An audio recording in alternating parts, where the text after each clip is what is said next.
Subscribe कीजिए royal teacher को education संबंधी न्यूज़ तुरंत पाने के लिए। राज्य कर्मियों की जेब पर भारी सरकारी फरमान। वेतन कटौती की मार से 80,000 प्रोबेशनर पर आया आर्थिक संकट। हर कर्मचारी के वेतन से बीमा प्रीमियम के 220 रुपए कटेंगे। ये समूह व्यक्तिगत दुर्घटना बीमा योजना पॉलिसी के तहत सत्रांक भेजने की अवधि बढ़ी। 8 मई तक ऑनलाइन भरे जा सकेंगे बोर्ड के सत्रांक।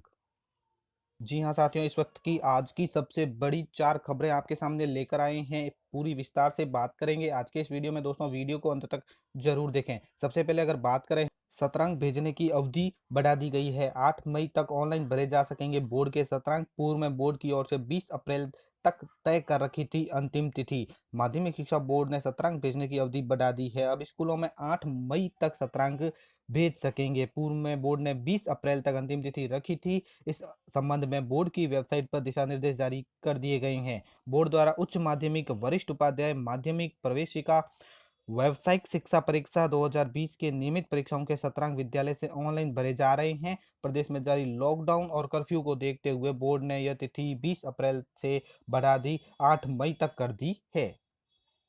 आगे और दूसरी बात करें तो सरकारी फरमान राज्य कर्मियों की जेब पर भारी पड़ रहा है। क्या है सरकारी फरमान, ये दिखा देते हैं। राज्य कर्मियों की जेब पर भारी सरकारी फरमान। दोबारा वेतन स्थगन से कर्मचारी नाखुश। प्रोत्साहित करने की बजाय आधा अधूरा वेतन दे रही सरकार। सरकार के फरमान जारी होने की आशंकाओं ने सरकारी कर्मचारियों के माथे पर चिंता की लकीरों को और बढ़ा दिया है।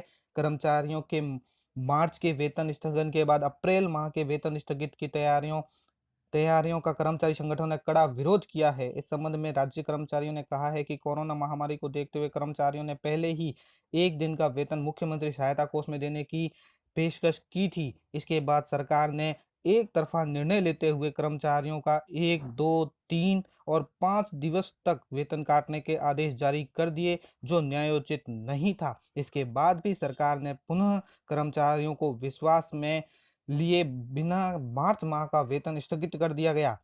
इसमें कर्मचारियों के मार्च के वेतन का 30% व 50%। अब अगर बात करें तो अब विभिन्न खबरों के अनुसार अप्रैल माह में दोबारा वेतन स्थगन की तैयारी चल रही है, जो कि कर्मचारियों के हितों पर कुठाराघात है। उन्होंने कहा है कि पूर्व में जारी आदेश में यह भी स्पष्ट नहीं किया गया था कि वेतन स्थगन की राशि कर्मचारियों को कब लौटाई जाएगी। इससे राज्य कर्मियों में आक्रोश व्याप्त है।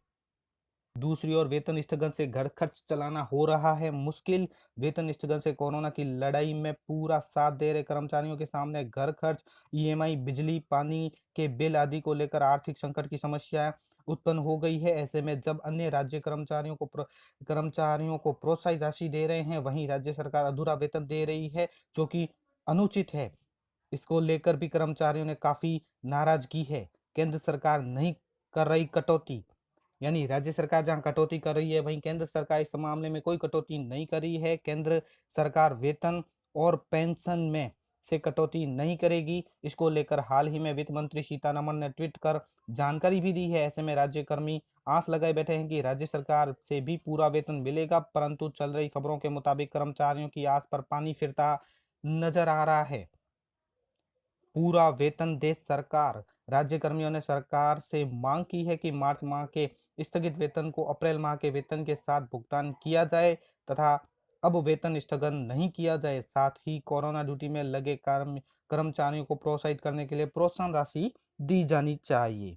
क्या कहती है राज्य सरकार, ये देखिए। राज्य सरकार कह रही है कुठाराघात, यानी कुठाराघात कर रही है राज्य सरकार। सरकार ने कर्मचारी संगठनों को विश्वास में लिए बिना ही जो कदम उठाया है, वह न केवल कर्मचारियों के साथ कुठाराघात है, बल्कि उससे कर्मचारियों में रोष व्याप्त है और आने वाले समय में सरकार को कर्मचारियों के साथ किए गए कुठाराघात का दंड भुगतना होगा। रामकिशोर शर्मा, प्रदेश संयुक्त महामंत्री राजस्थान शिक्षक एवं पंचायती राज संघ। दूसरा, सरकार को भुगतना होगा इसका खामियाजा। सरकार ने कर्मचारी संगठनों को बिना विश्वास में लिए उनके खिलाफ कदम उठाए हैं, जो कि केवल गलत है बल्कि उसके साथ विश्वासघात है। कर्मचारी खुद ही अपनी ओर से वेतन देने को तैयार थे, लेकिन अब सरकार ने इस फैसले से कर्मचारियों में रोष है और इस सरकार को इसका खामियाजा भुगतना पड़ेगा।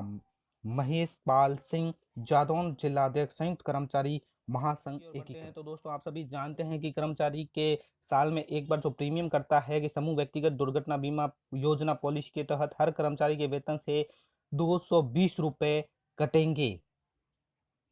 ये 220 की कटौती सभी कर्मचारियों पर लागू होगी। यहाँ बताया गया है, यहाँ देखिए कि सोलंकी ने बताया कि 1 मई 2020 के पश्चात जो नियुक्त कर्मचारी है उन पर भी योजना अनिवार्य से लागू होगी। उनके प्रथम वेतन से वर्ष 2021 के लिए देय प्रीमियम राशि 220 के नियमानुसार के आधार पर काटी जाएगी। अगर आपको ये राशि कटवानी है अपनी और किस प्रकार कटवानी है तो मैंने पर्टिकुलर एक वीडियो बनाया है। वीडियो के लास्ट में उसका यहाँ पर एक लिंक मिल जाएगा जिसके जरिए आप जान पाएंगे कि 220 की कटौती आप किस प्रकार करोगे। खबर की और बढ़ती वेतन कटौती की मार से 80,000 प्रोबेशन पर आया आर्थिक संकट। कोरोना महामारी के चलते सरकार के एक निर्णय ने उन कर्मचारियों के आगे आर्थिक संकट खड़ा कर दिया है जो भी प्रोबेशन पर काम कर रहे हैं। पिछले सालों में हुई भर्तियों में 1.20 लाख यानी 1,20,000 से अधिक कर्मचारियों की नियुक्ति की गई थी जिनको अभी 2 साल पूरे नहीं हुए हैं। इनमें से चिकित्सा, पुलिस और सफाई कर्मियों के वेतन से कटौती से अलग भी कर दिया जाए तो करीब 80,000 ये ऐसे कर्मचारी हैं जिन पर वेतन कटौती की मार पड़ रही है।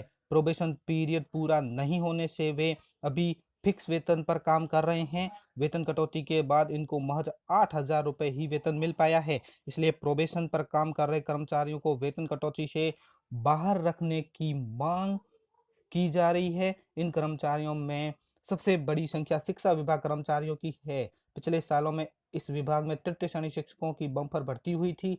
इसके साथ ही हेडमास्टर, पीटीआई, प्रयोगशाला सहायक के साथ बड़ी संख्या में इस विभाग में अनुकंपा नियुक्ति भी की गई है। अन्य विभागों में भी कई कर्मचारी ऐसे हैं जो अभी प्रोबेशन पर ही काम कर रहे हैं। कर्मचारियों को नियुक्ति के बाद 2 साल तक प्रोबेशन पीरियड पर काम करना पड़ता है और उनको फिक्स वेतन मिलता है। राजस्थान प्राथमिक एवं माध्यमिक शिक्षक संघ के वरिष्ठ उपाध्यक्ष विपिन शर्मा प्रकाश शर्मा का कहना है कि प्रोबेशन कर्मियों का वेतन पहले ही कम रहता है। इन कर्मचारियों को वेतन कटौती के दायरे से बाहर रखना चाहिए।